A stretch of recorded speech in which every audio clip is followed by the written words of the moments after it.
Hello dear students, bound से problem series में mechanics की अपनी नेक्स्ट प्रॉब्लम है। इस तरीके से अपने को एक कोऑर्डिनेट एक्सिस गिवन है। इस कोऑर्डिनेट एक्सिस में 0,0 से एक बॉल को प्रोजेक्ट किया गया है थीटा नोट एंगल के ऊपर और इसकी इनिशियल स्पीड है v नोट। और L,0 से एक स्टोन को प्रोजेक्ट किया गया है थीटा 1 एंगल के ऊपर जो एक्स पॉजिटिव एक्स एक्सिस के साथ में 180 माइनस थीटा 1 एंगल बनाए हुए है और इसकी वेलोसिटी अपने को गिवन नहीं है। अपने को यह फाइंड करना है कि जब थीटा नोट और थीटा 1 की वैल्यू 45 डिग्री हो तब ये दोनों t1 टाइम के बाद में एक दूसरे को हिट करते हैं और जब थीटा नोट थीटा 1 की वैल्यू 60 और 30 हो जाए तब ये t2 टाइम के बाद में एक दूसरे को कोलाइड करते हैं या हिट करते हैं। तो अपने को t1 अपॉन t2 का होल स्क्वायर इसकी वैल्यू फाइंड करनी है। तो देख सकते हैं अपन ये दोनों पार्टिकल इस स्टोन की वेलोसिटी में मान लेता हूं यहां से v, और अगर ये हवा में कहीं अगर एक दूसरे को हिट करते हैं कोलाइड करते हैं तो ये कब होगा जब इनके वेलोसिटी के वर्टिकल कंपोनेंट्स एक दूसरे को इक्वेट करेंगे। तो मैं ये लिख सकता हूं इसका बॉल का वर्टिकल कंपोनेंट क्या होगा यहां से v naught sine of theta naught और स्टोन का होगा यहां से v साइन ऑफ थीटा 1। और ये जब यहां से इस तरीके से कोलाइड कर जाएंगे, ये मान ले तो ये यहां पे आके हिट करते हैं। अगर ये यहां पे आके हिट करते हैं तो ये दोनों टोटल मिला के इन दोनों के बीच की जो डिस्टेंस है वो है L। तो ये रिलेटिव डिस्टेंस कितनी कवर करेंगे कैपिटल L। तो यहां से अगर मैं टाइम निकालना चाहूं जिस टाइम के बाद में एक दूसरे को कोलाइड करे वो टाइम का डिफरेंस, तो delta T time equal to क्या होगा डिस्टेंस अपॉन स्पीड।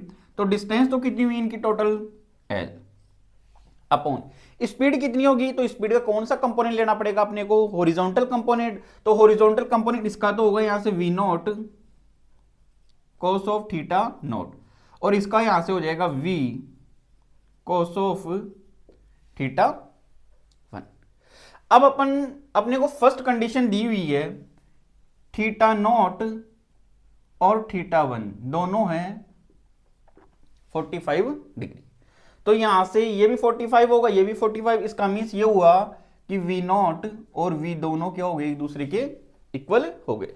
तो इस कंडीशन के अंदर डेल्टा t1 और वो अपने को कितना गिवन है कैपिटल T1, इसकी वैल्यू निकल के आएगी L अपॉन यहां से v नॉट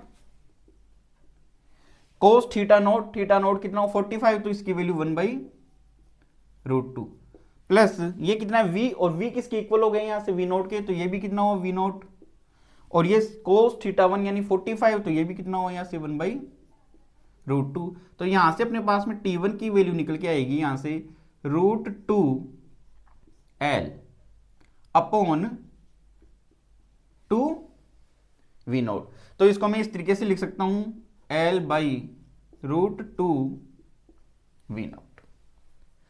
अब सेकंड कंडीशन देखते हैं थीटा नोट ये बन जाता है 60 डिग्री और थीटा 1 ये अपने को गिवन है 30 डिग्री। तो यहां से अपन देख सकते हैं ये v naught sine of theta naught तो साइन 60 तो इसकी वैल्यू कितनी हुई √3/2 इक्वल टू v तो ये v लिख लेता हूं मैं और साइन थीटा 1 तो साइन 30 की वैल्यू कितनी हुई 1/2 ये इससे कैंसिल हो। तो यहां से v की वैल्यू अपने पास में निकल के आ गई √3v नोट।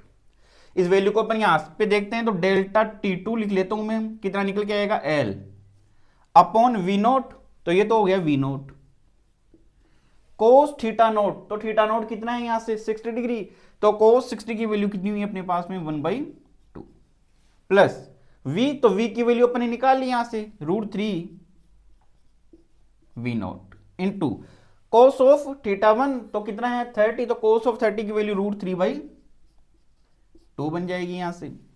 तो ये डेल्टा t2 क्या बन रहा है अपने पास में t2 हो गया यहां से तो t2 की वैल्यू अपने पास में निकल के आ गई L ये बन जाएगा यहां से v नॉट बाई 2 और ये √3 कितना हो गया 3 तो ये बन जाएगा अपने पास में 3v नॉट बाई 2। तो t2 की वैल्यू अपने पास में नहीं यहां से निकल के आ जाएगी L ये बन जाएगा अपने पास में यहां से 2v नॉट। अब अपने को क्या फाइंड करना है, T1 अपॉन T2 का होल स्क्वायर, तो T1 upon T2 whole square equal to कितना होगा, तो T1 की वैल्यू अपन ने फाइंड कर ली यहां से L बाई रूट 2V0 और T2 अपन ने निकाली यहां से L बाई 2V0। ये इसके ऊपर स्क्वायर कर देता हूं मैं यहां से, तो ये L बाई V0 ये इससे कैंसिल आउट हो गया, 2 ऊपर चला जाएगा, 2 है रूट 2 से रूट 2 टाइम्स कैंसिल आउट हो जाएगा, तो रूट 2 का स्क्वायर अपने पास में क्या निकल के आ गया